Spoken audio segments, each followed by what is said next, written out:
Hi, everybody. Welcome to King County Recovery Conversations. I'm Christopher Archiopoli. My pronouns are he, him, his, and I'll be your host today. I want to thank the King County Recovery Coalition, the King County Behavioral Health and Recovery Division, Nate and all the people here at Temple of the Trees. And today my guest is Kristine Moreland. She's the executive director. What title do you use for yourself? Executive director. Executive director of The More We Love. Yes. Somebody that I have had the pleasure of knowing for almost 2 years now. Time flies. Getting close to that. Yeah. And somebody who I deeply respect. She was somebody that I was skeptical of before. You weren't the only one. Yeah, before I met you, I wasn't so sure, but it was almost immediate that I recognized the heart and the passion and the authenticity. And yeah, when I was thinking, I've been, trying to branch out and who I invite to these things. Sure. And a couple months ago, I was like, who needs to be on here? Kristine. Thank you. So Kristine is here now, and thank you for making time to hang out with us. Well, I get to hang out here. I walked in and I said, I'm completely in awe. This space is absolutely beautiful, but I'm honored to be here. And I, especially with kind of the space that we are in and the work that we get to do and having these conversations matter. Yeah, they really do. And, yeah. And I'm choosy about who I invite into this part of my life. And so, I'm really grateful for you to be here. Thanks. Yeah. Can I just comment on, I was a little unsure of her, and I just want to say I respect that, and I respect your truth behind it. I'm not naive to know that many people are unsure of me. I think my passion, my heart has me sometimes coming out guns a-blazing in this kind of purpose and heart passion. And so I'm sure that's what you, kind of saw or identified initially, but I never want it to be misunderstood. So I appreciate that you gave me the opportunity to come into a space of being authentic with you. Well, and it was, not to get stuck on this to start, but it was based on not knowing you. Like, it was based on information, like third-hand information. It was based on what I was hearing from other people. Sure. It wasn't based on truth. Yeah. And as soon as I saw you, I saw your truth. Thank you. And, I am a skeptical person. So should be. Yes. Systems have, screwed me over. People have screwed me over, so it takes a minute for me to trust. But once I do, I'm all in. I'm all in. Well, that's why I said 100%. I'm so glad to be here. You make people feel safe. And that's what I feel like in this. And you proved, not necessarily me, because my belief was not based on reality, but you proved a lot of people wrong, and I respect that, and I love that about you. So yeah, I'm proud to call you a friend. Thank you. Proud to call you as a sister in recovery, and Thank you. somebody who's doing just phenomenal work in this space. So it matters. Thank you. So good. Yeah. So I want to, I would like to stop talking and let you do some talking. Sure. Usually I'd like to start out with, giving you an opportunity to introduce yourself, because you can do it better than I can. Yeah. And then talk a little bit about your connection to recovery, and what that means to you. Yeah. Well, I often say, the More We Love creates pathways out of homelessness, addiction, human trafficking, and domestic violence. I feel like I'm an expert in those spaces, which I often say because I've been an expert my whole life. I come from what I now get to consider a colorful background, right? I think, as we move through our world and the older we get to reflect. And I've reflected on mine, especially over these last couple of years as I've kind of dug into the work more than ever and really kind of wanting to make sure I'm intentional with how I serve. And so I wanted to, I look back and my father is a homeless heroin addict, right? And so I was born in California, and when I was 2, he overdosed. Thankfully, he survived that overdose, but my mom had come home from work early, and her 2 young kids are crawling over her, husband's butt, that kind of stuff. And so I was exposed to it very early on. My mom packed up 2 kids, got in her little truck, and drove up to a little town called Preston, Washington.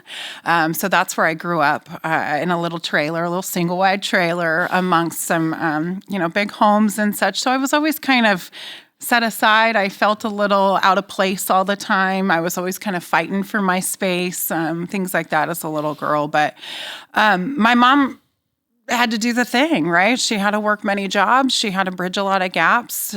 She made some decisions growing up that put me in a lot of vulnerable positions. I remember the first time at 5 years old when a man jumped through my living room window, and was the first time I had to kind of defend the space of this is our home and not going to hurt my mom, and, kind of a lot of the loud noises. Neighbors take care of kids, kind of back in those days, it was like the community watched out for each other a lot more then. I feel like now. I was raised in the 80s, and so my neighbors were kind of our watchdogs. And one of the most beautiful souls I'd known, her name was Nancy, who raised me when my mom was working multiple jobs. She shot and killed herself when I was 11 out of alcohol, right? So it was just consumed by it. I was also left to the demise of some other neighbors who did some pretty vulnerable, some pretty awful things to a young girl. And so it's just that. I was kind of in the battle of my life as a young girl, and my brave mom working all these jobs, taking in other kids. That's kind of where I got my heart purpose too, as she brought in other children and such. But anyways, when I was about 14, 15, we ended up moving to Snoqualmie, Washington. We got out of the trailer. You're like, yay, I'm in. We were in a 2-story house. My brother and I weren't sharing a room anymore. And I felt pretty cool. But I was also catching the fast life as a teenager that my mom kind of exposed us to, not to her fault, right? Like it just kind of the space that we ended up in. And so that was me selling drugs and kind of running with some older men and doing that kind of stuff. I was home one day. I was 16 years old, and I was home with my brother, and there was a knock on my front door, and I answered it, and it was my father.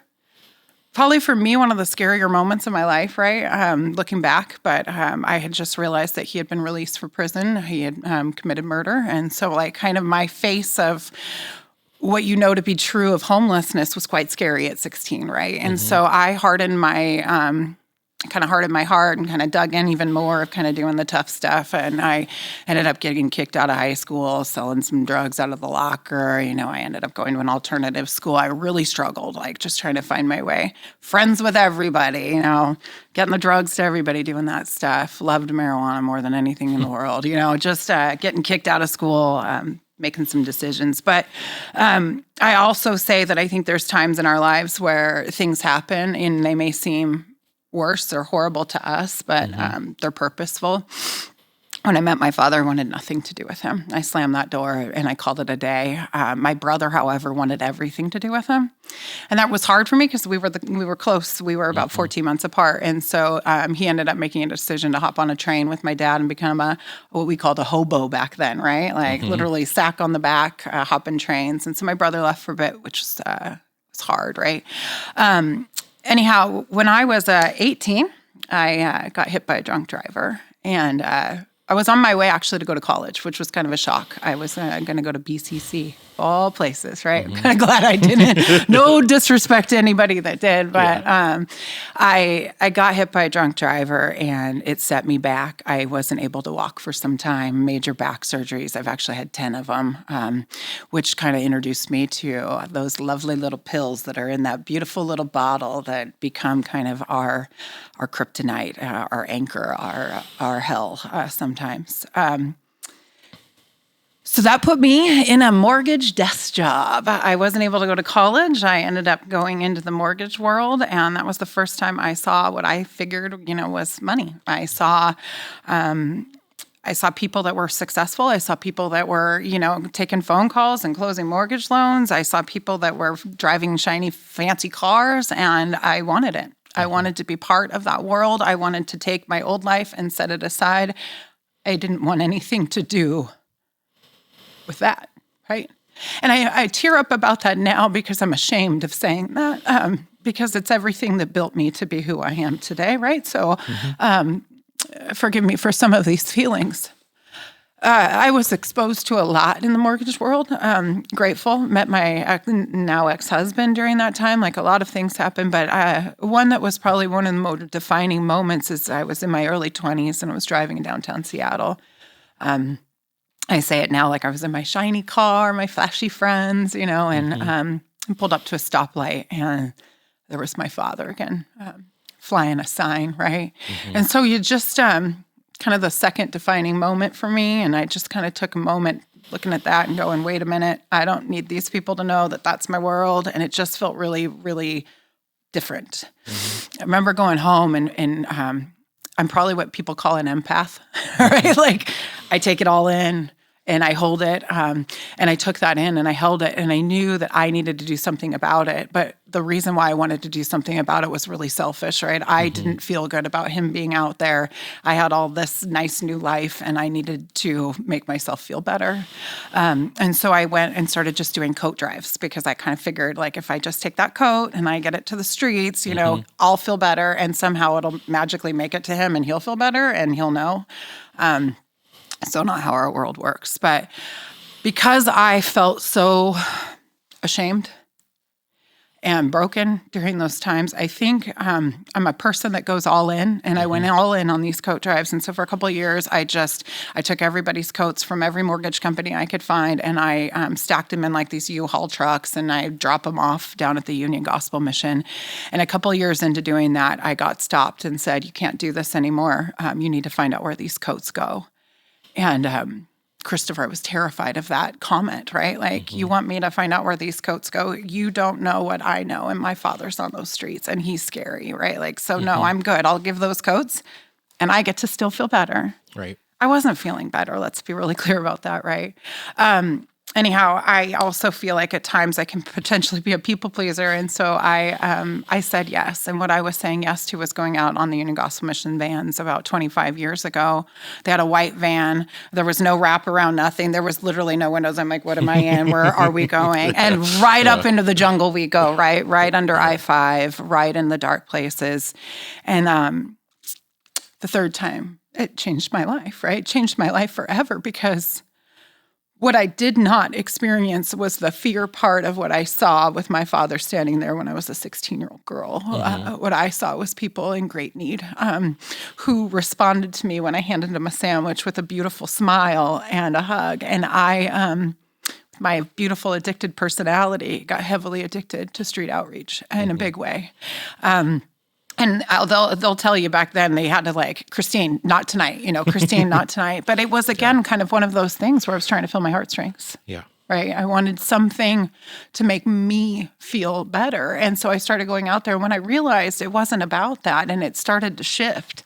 And so I built street outreach teams along the Union Gospel Mission for about 10 years. I went out faithfully every Tuesday night. It was my night. And I brought people from kind of corporate America out to show them the reality. And then I really think through that work kind of birthed what is my saying is to be somebody's constant. And it was really important to me to go out on the streets and walk alongside people. But I was still really struggling within my own world. I like I told you, was hit by a drunk driver. So I was on pills for many years, about 15 years of taking opioids on and off. I got the advantage of, kind of saying that, I have back surgeries. I have back pain. So I justified my addiction, right? I justified why I would be popping 10 Vicodin at a time. I justified it all. As we do. Yeah. And I almost glamorized it, right? I was like, I have back surgery. I had a electronic device implanted in my back 3 different times. It moved around. I had to literally plug myself in to make my legs work. So I was convinced it was so painful that there was no way I could get off these pills, right? I'd have surgeries and I would be on a cane and I would go out in the jungle and I would serve people with a cane. I mean, it was reckless and gross and just where I was in my space. Anyhow, in about 2015, I was introduced to the navigation team in the SPD, and I fell in love with a couple of those officers who kind of just saw that I was doing this volunteer work with the Union Gospel Mission, and I had a pretty engaged way of getting community to give items to a person that was in need. And so I started kind of walking alongside them in some of the encampment work. And that was the first time I took in a baby from an encampment. And I worked with Facing Homelessness and Rex over there, and he knows me well of some of that work. And we brought in a young baby who needed some support. And I just keep digging in and doing some more. And that's when the first nonprofit was birthed, which was the More Love Project.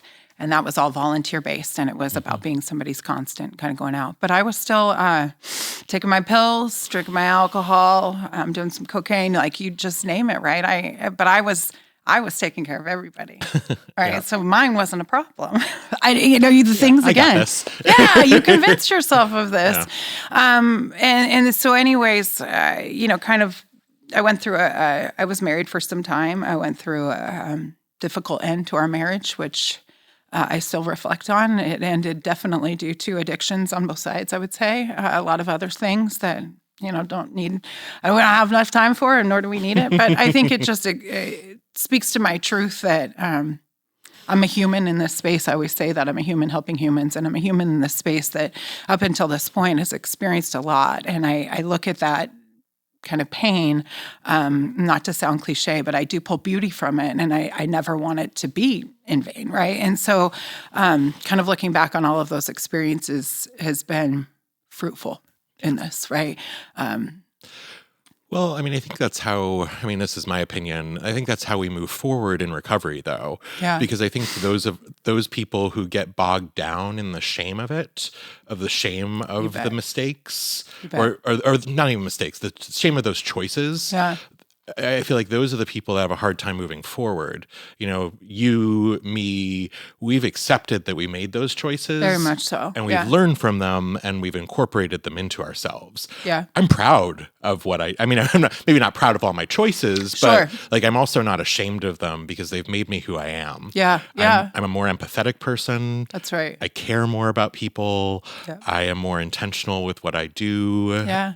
Well, and I think that's to that point, right? That's why I think I serve differently on these streets. And when I say that, it's not to compare the work in any shape, fashion, or form, but what I do is I walk alongside somebody because that's what I needed, right? So I think a lot of times as we reflect on our own experiences through this, and then we get to pull that beauty, and then we get to say, like, this is possible because I know it, but also reflecting on knowing that it's not everybody's journey, because mine was mine doesn't mean it's going to be theirs. But if I can at least be a constant in that space and help them navigate what they choose, and if they also decide it's not time, to still remain as a constant when it is like the important piece to me. And I reflect on my past in my life, and I've had constants, right? I've had that space where people really deeply believe in me and have stood beside me even when I was doing all the wrong things. I remember my intervention, right? I don't know if you had one, but I remember I was like, I woke up that morning, I had done all the things the night before, all the cocaine, all the pills I could get in. And I woke up the next morning feeling the same way I woke up every day.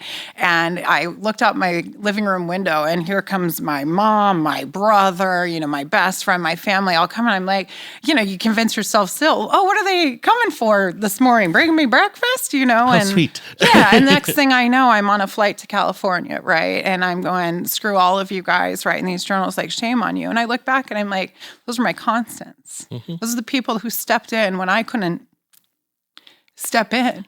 And I was angry at them. And, years of not speaking. And it's humbling, right? It's very humbling. And I say this is the work I get to do as a result of where I came from.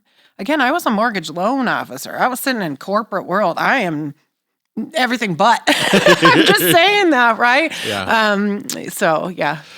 Yeah, I appreciate that phrasing of get to. Totally. Because there's so many people who don't get to be alive anymore because part. they made the same choices we did. Yes, and sir. they didn't make it through. And, I think about, when we get to be in spaces where we're talking to elected officials or we're talking to city officials or, people listen to us now. And, I view that as something I get to do. And I get to advocate for people who don't get listened to. You're right. The people that you're talking to on Aurora, the people that are on the streets of 3rd and Pine, who society has thrown away and views as less than. That part, yeah. And we have to be their voice. We are our own voice, but we also have to be their voice, and we get to do that. Yeah, we do. And that's a gift. It's a privilege, yeah. And I think about that. I do think about that every day. And I know, again, we're humans that help humans, and I know I'm not the right voice for everybody. And I think it can be a challenging space to sometimes know where your voice is supposed to be, and how, I think sometimes it's just bravery of getting in those spaces and not recognizing that you can't be the voice to everybody, but the voice that is presented to you as the right one for the space that you're walking into. Does that kind of make sense? Yeah, absolutely. I'm not trying to confuse what I'm trying to say, but more or less making sure that We're intentional about the space that we walk into, right? And I know I've walked into some spaces that haven't felt like that. But when people, I think, reflect back on my why, they'll think differently about why I'm standing in some of those rooms, right? And I think that's the one piece of this work that I get to know is people's why. And I always sit down in conversation, even with a council member, why do you want to meet with me? Why is this important to you? Why does this matter, right? Because the things that we do are quite challenging or quite, heart work or, all of those kind of things. And when I get to listen to other people's stories, I'm in awe. And then I go, oh my gosh, I get to be here, right? This woman sends me this text yesterday. She's amazing, year and a half into her recovery. She's now a peer advocate. And she sends me the certificate last night. And I said, I got to be a passenger seat in that. Like, I get to watch you do that. Yep. And the one thing that's critical in this is because I'm standing on the side of my obedience so that I can do that. And my obedience is getting up in the morning and being the best that I can, not picking up the cocaine, not picking up the pills, and charging forward in this world. And yeah, I mean, I don't know if this will resonate with you, but I mean, a lot of what keeps me... I mean, yes, my drug of choice was meth. It destroyed my life. Sure. And, I sometimes think like, would I still be doing it if I could? And, That's a great question. The reality is probably not, because it stopped working at a certain point where the fun was gone. Totally. It was like week 2. I mean, honestly, like hour 2, totally. At a certain point. Yeah. But the other thing that I think about now is like the responsibility that I have. And if I make that choice again, who am I letting down? Who have I given hope to? Yeah. Not that I need to be a hero, but like the damage that my choices would make on my community completely are so much greater now than me. That's you standing on that side of obedience, right? I'll never, that one statement hit me like a truck. Somebody said, do you know who is standing on the other side of your obedience? And I think I thought about it for a minute, and then I thought about it. And I was like, the calls that I get are often an officer saying, I have a young woman who was badly beaten. And I think about how she got there and in those spaces. And I think if I'm not on the other side of this obedience, getting up in the morning, staying in my sobriety in those spaces, getting into this work, I wouldn't be able to answer that call to help that woman, right? And so like, if you don't stand on that side of your obedience and your recovery and strong, then you're letting, like you said, you're letting down that community, but who's waiting for you? Right. Who's waiting? Who's waiting for that call? I run a shelter. This is The More We Love runs a crisis center. Yeah, I definitely, let's talk about The More We Love, because I want to make sure that we talk about the work you're doing and your approach, and just because I don't think you are small and scrappy. And I don't think people understand the amount of stuff that you are doing with very limited resources. Yeah, right now I'm privileged to say I don't have any contracts. Isn't that fun? No, I say that with respect. Thank you. Just to kind of put a pin on the end of the personal side of this thing, if you will. I'm not privy to know that I'm human and I make many mistakes, and it's a reflection of the spirit of this part. But I'm in a relationship with my father now, and I'm grateful for that. He lives in a little trailer off of Dexter behind a DESC building.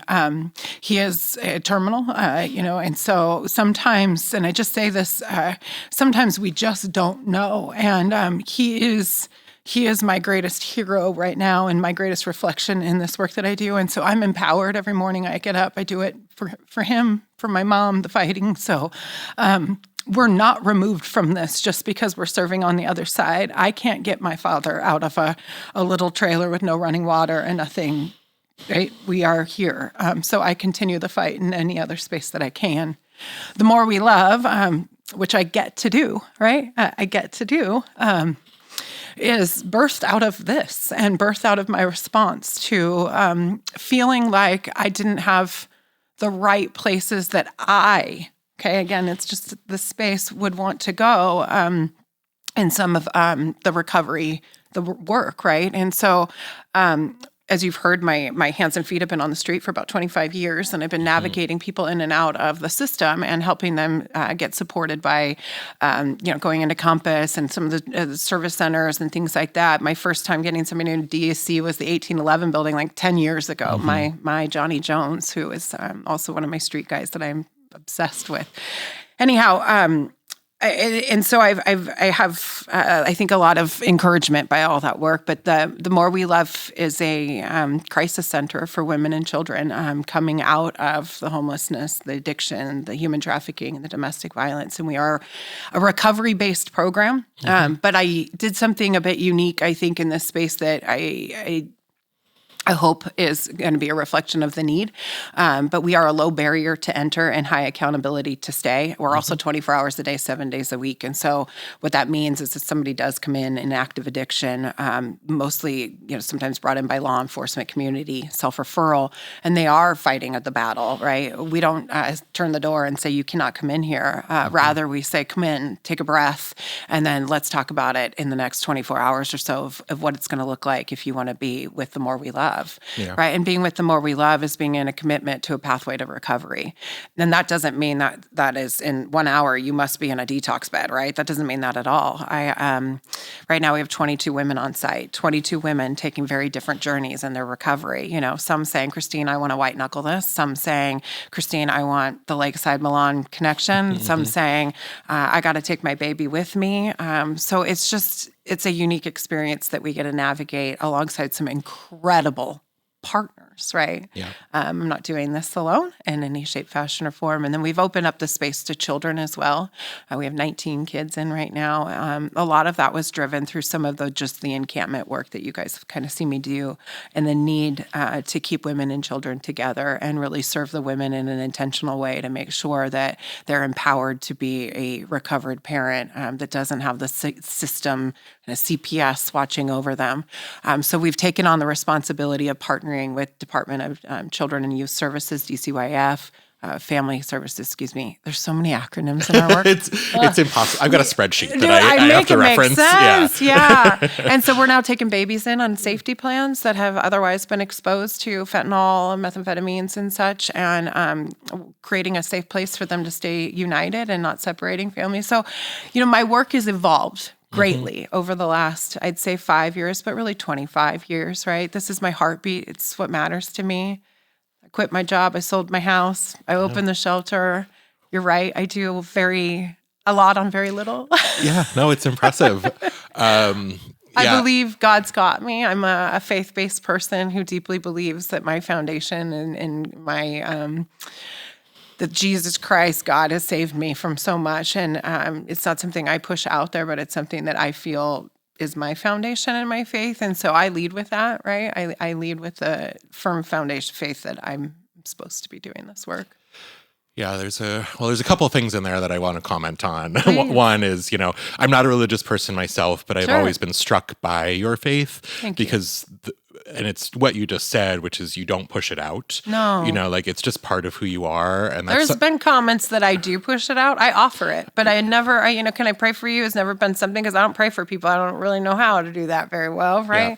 But do you want to come to church with me? Will always be a question I will ask somebody. Yeah. And I'm pretty, as a queer person, who's, religion is not always a friend of our community. It's not fair. Yeah. So, yes. I'm very sensitive to people who do lead with their faith sometimes, where it can be off-putting. I would too. And I'm commenting on it because you are not that way. No, and I can say the most cliche thing to you right now, but my best friend in the world is gay, and Brian Crooks, gay, right? Like, yeah. Is it your signature? Some of that stuff, but we're humans, and my faith is different. I get to believe what I believe and pull from, and I don't get to judge you. That's the beauty of this. Well, and I think that's when it comes across the best. I mean, I grew up in a religious family, so I understand. Yeah, sure. You're not supposed to. It's best when it's a soft touch. Right. It's not supposed to be this ruler on your knuckles sort of deal. And everybody's journey, right? Everybody's journey. I did not get this firm in my faith until the last couple years. I've always believed in God. I've always known that I've had a hedge of protection. I've done some wild stuff in my world, right? I sold drugs for guys up on Sprague Avenue as a 15-year-old girl from Snoqualmie, right? I exposed myself to everything I could. Always had a hedge of protection up in the woods, up under the jungle, right? It's just something that I believed I've had a protection. I've dug more into it because I'm digging into a space that I need my faith. I need my foundation. I need to better understand what this is all about. Yeah. Everybody else's journey is unique. Yeah.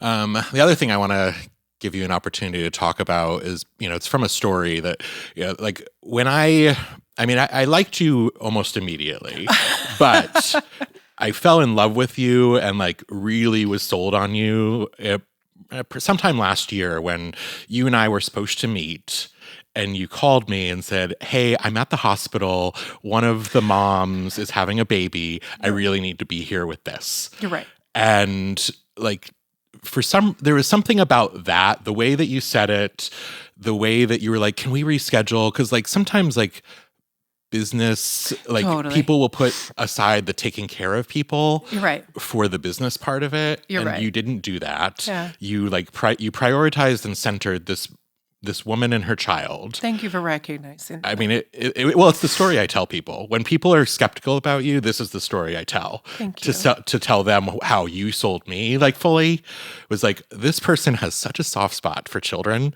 I do. I do. And you do work that not everyone can do. Like, I couldn't do what you do. Sure. Because women are not going to trust me at the same level that they're going to trust you. Children are not, Yeah. I can't show up in the spaces that you show up in. Yeah. At least not the same way. I mean, it's not that I couldn't, but Sure, it yeah. wouldn't be the same. It's probably just not received in the safest way. Well, I mean, a lot of the women that you're intimidating. dealing with have been traumatized by men. Very And, much so. They're sex workers. They are Yeah. people who women who live on the street. Like men have not. Yeah. They have every reason to not trust a man. So I guess putting that into a question. Sure. How did you develop this like soft spot for women and children? My mother.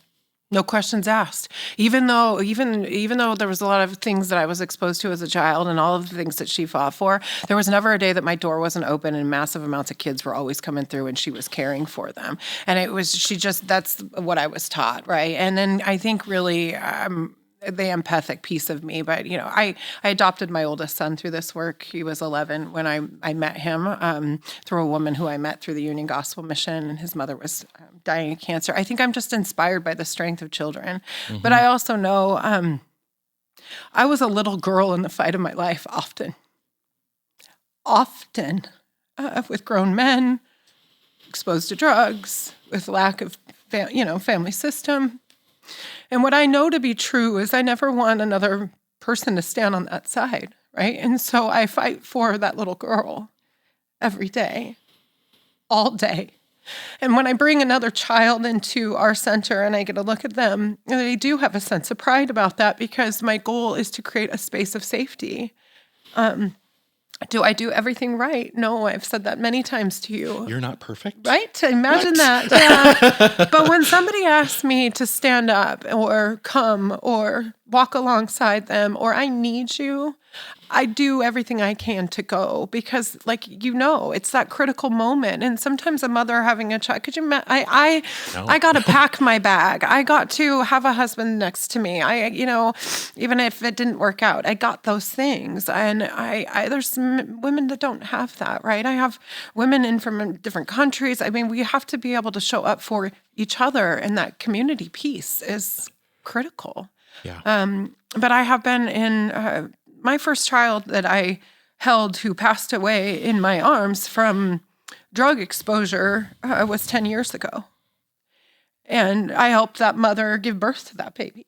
Walked alongside her and he didn't make it. He didn't make it. And so I know that people don't know what I carry when I go into those encampments or I open the doors of the shelter. But I carry the babies and the moms maybe that I couldn't help. And I'm going to keep going as much as I can. That is my why, are the children, because I was one. Sorry. No, I mean, I told you. Yeah, no, and I told you should cry if you need to, because I mean, this is what real vulnerability and human connection looks like.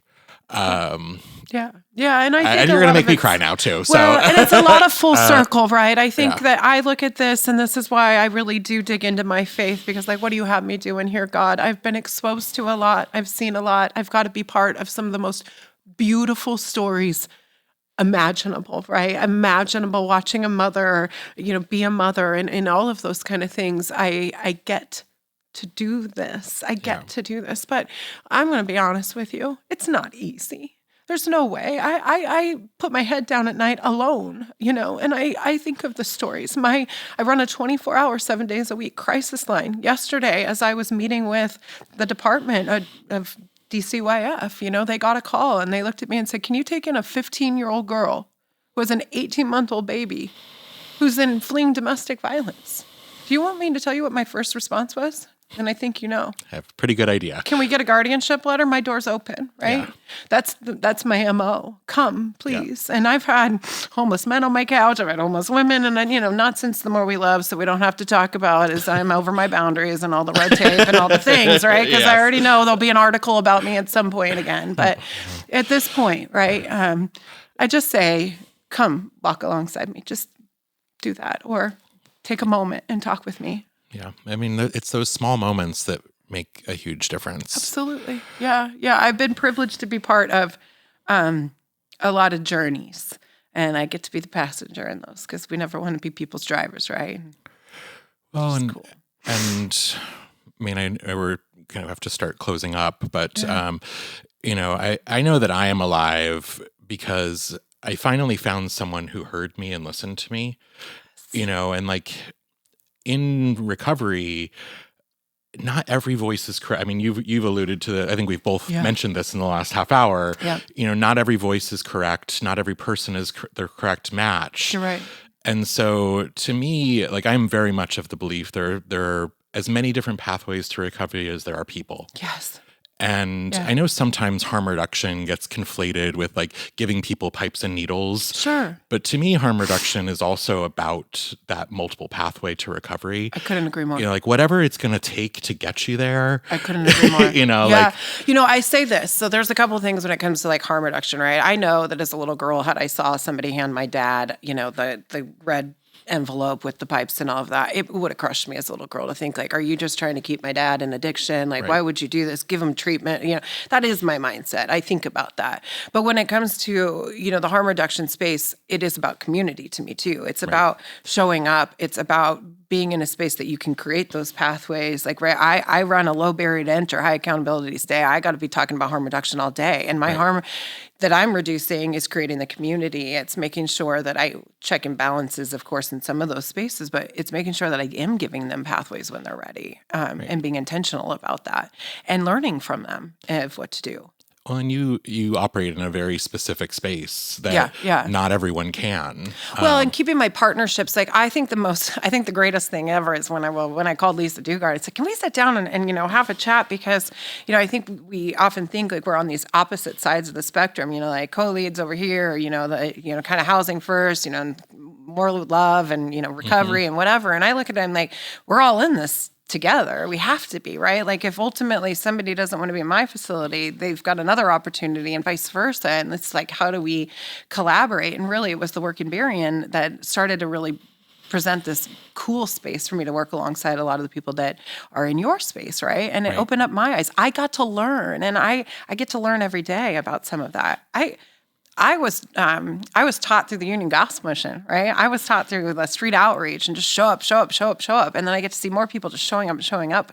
My curiosity got the best of me in some of it, right? Where it was like, wait, why are we working together? People are like, I'm not going to work with you if you're whatever. But it's all sides of this. And I think that's the harm that's being reduced is when we all work together and collaborate in that space. Well, yeah, because I mean, the competition part of it is just so silly to me. Like, there's no, I could not agree more. like, we're not going to overhelp somebody. There was never going to get to the point where they're getting too many resources. Sure. And sometimes too, I would love if that. Sometimes though, I think we also get, held to the standard of like this, like, well, you didn't really help that person. Like, even if we tried, and then it's like, well, you tried to get them and I don't think people really understand the complications of the navigating the system as well. And that it does take sometimes more than once, right? Like people think that there's just this magic wand of when we go out and say like, we're here to help people. And for some reason, all of a sudden, maybe the next day they see that person back out there. They don't realize it often takes long-term relationships, right? One of my favorite humans in the world is a gentleman named Johnny Jones. If anybody goes and looks at my social media, it's all over. I met Johnny Jones when I was 21 years old, and he was sleeping in a tent in Soto behind the McDonald's, right? And I remember, I love when he tells the story, but he said, oh, I remember this white woman came up and she gets out of this van and she's like, friends, like trying to get a sandwich to him. And he's like, just get away from me. Right. And he said he popped his head out and he saw me. And I just was like, really anxious to give the sandwich, this little girl kind of thing. And, but one question he said that got him, and I don't even know why I asked him, is I said, where's your family? Like, do you have anybody? And he said, no. And I said, you do now. And so Johnny's been my constant in this work, and we have navigated his addictions and his recovery together. And sometimes we're here and sometimes we're there. And sometimes he's at my grandmother's house for Christmas, right? Like, it just is a journey. It's not a race. And I find that this system tends to want to be a race and these easy solutions. I even got caught up in it a bit, right? Like, we can move encampments. And it wasn't that, because I walked in and said the word sweep and didn't know that was the F word of the words, right? But it was because I didn't know. I've always served with my heart. I didn't serve with checked boxes and bureaucracy, right? And I can apologize to a million people through this journey. And I am sorry for a million things that I've probably said or done, but I'm also not sorry for continuing to show up, because the people deeply matter to me. And so do I. I matter to myself, and making sure that I stand on the side of the obedience in case there's somebody who needs me. Well, I'm glad you never gave up. Thank you. Because, we need you. We need you. This community needs you. Thank you. We need you. I need you. Keep showing up. Thank you. So as we close, I just want to ask you just one more quick question, or give you one, or maybe it's more of a statement. So, is there anything, I mean, you've kind of alluded to this, is there anything that you would like to just get out there that people may misunderstand about you, that you would like to just sort of leave as like a final parting word? I don't think I have the answer to that, right? I don't. I think that everything in this space is creating relationships, and I think that there's just a lot of relationships that haven't been created yet, right? But one thing I do want people to know is that I am an open door. I'm here for the positive kind of, work towards that. Not I'm here for the hard conversations, but as if it's moving towards that positive space. But the truth behind Kristine Moreland is I deeply care, more than sometimes I know, even within inside of myself. And what I want people to know is that I want to work alongside the community and do everything that I can to support the people who need us most. And I deeply believe in the people out on the streets, in the dark places. And I know that I play an important role in helping them recover. And I want to continue that. Yeah, I know you do too. Yeah. I mean, I think, hopefully anyone who has listened or watched this, anyone who's ever met you, knows your heart. Yeah. Because I know I do. Well, that's also what presents lack of boundaries and all the things, right? Sometimes we leave with our heart, and I can look a little sloppy, or I can look a little, like, oh, why aren't we doing this? But it's not for lack of love. And that's it, right? At the end of the day, if we're not motivated by love and we're not loving everybody, we're sitting over in these judgmental spaces and, typing behind our desk and, slaughtering people or trying to find out their past history. I think, one thing I kind of find funny is that everybody's trying to find dirt on me, which is fine because I've got plenty, like every other human. but it's just it's funny the dirt that they're trying to find and not getting truths behind. And I just say, like, come find the truth, you guys, because everybody's got stuff, and it doesn't make them less relevant to step in these spaces and to help humans, right? I think you think you should judge me more if I didn't choose to do this, right? Like, that's the thing I find so funny. I'm like, well, what do you want me to do then? Like, if you don't want me to help, then I wouldn't give trust me an you if you didn't alternative. have a history, frankly. Thank you. I know. I want you to be a little messy. Right. Well, I remember calling. I read this one article about myself, and I remember calling one of my friends who is now at the city, but he was at another organization. I said, "Wait a minute. I know that you've done X, Y. Like, where am I? Why are we all, And we just have to laugh about it because it's like, now do we get to compare each other's dirt? Like, am I dirtier? It's just. It's so silly. Yeah, it is. So but, silly. Well, it's also humbled me, and it's provided me a sense of strength too, because you just have to kind of shake your head sometimes and remember the reason why we are here is because of the purpose of serving others. It has nothing to do with me.